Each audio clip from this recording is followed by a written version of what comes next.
Muy buen día, bienvenidos al comentario editorial de Juan Marcos Gutiérrez.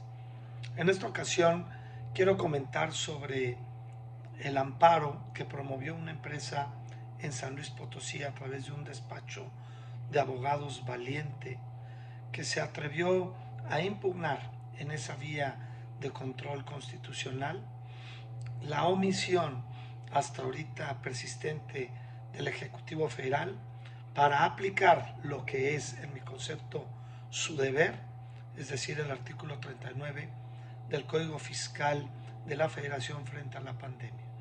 Se han dicho muchas cosas en torno a este amparo, incluso a un acuerdo de suspensión que dictó también un juez valiente, y a mí me parece que vale la pena comentar lo siguiente. Primero, difiero de las voces que, haciendo interpretaciones literales, en exceso literales, frente a la nueva época de jurisprudencia que estamos viviendo, convencional, y desde luego la que producen nuestros propios órganos de impartición de justicia a partir de la muy importante reforma en materia de derechos humanos que promovió y logró en su tiempo el presidente Felipe Calderón, al artículo primero de la Constitución, en la que se ordena aplicar en todos los casos las interpretaciones extensas, siempre buscando la mayor protección a los derechos humanos. De cara a eso, difiero totalmente de las opiniones que, por ejemplo, han señalado que es una facultad absolutamente discrecional del Ejecutivo porque el artículo 39 señala o reza la palabra podrá. La interpretación correcta de ese artículo 39, que está escrito, por cierto, fue legislado antes de la reforma al artículo primero de la Constitución, pues no es otro que esa potestad para aplicar una de las varias opciones que el propio dispositivo le otorga al Ejecutivo Federal. Para quienes no lo conocen, este artículo, en resumen, señala que cuando hayan pandemias, desastres, casos de fuerza mayor, el Ejecutivo podrá eximir, condonar, diferir pagos, aplicar algunas medidas en materia de control y administración de los impuestos, etcétera.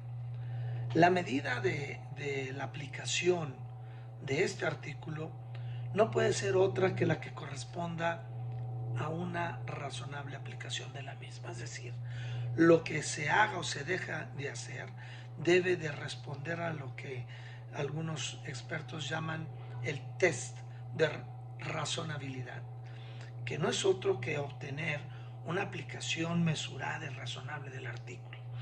Es mesurado, es razonable la no aplicación del artículo cuando está declarada mundialmente y reconocida para todos los efectos la pandemia. Pues yo creo que la respuesta razonable es que no pueden no aplicarse. En el otro extremo, que se condonen todos los impuestos, tampoco sería, a mi juicio, muy razonable. ¿En dónde está pues el test de razonabilidad?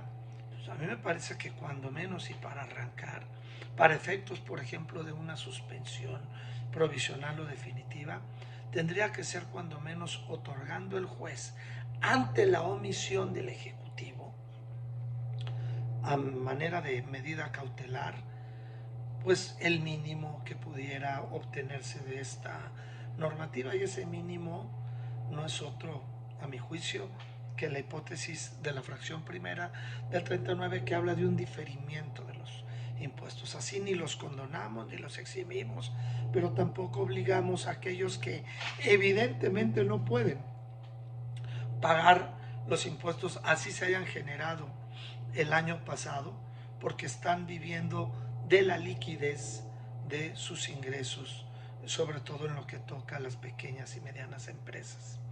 Por tanto, estos negocios que perdieron esa liquidez exigen, y razonable les resultaría precisamente una medida de este tipo.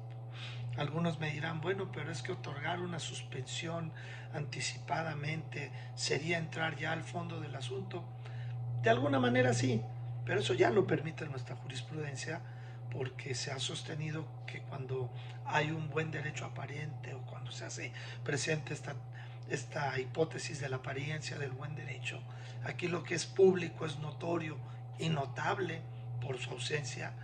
Es la omisión del Ejecutivo en pronunciarse en torno de este artículo 39 del Código Fiscal de la Federación. Luego entonces, siendo a todas luces altamente probable que el amparo pudiera concederse para efectos de que el Ejecutivo aplique esta norma y que mínimamente tendría que otorgar cuando menos algún diferimiento, no haría mal un juez de distrito en otorgar una medida cautelar más o menos en esos términos. Hasta aquí mi opinión. Muchísimas gracias por escucharme. Hasta la próxima.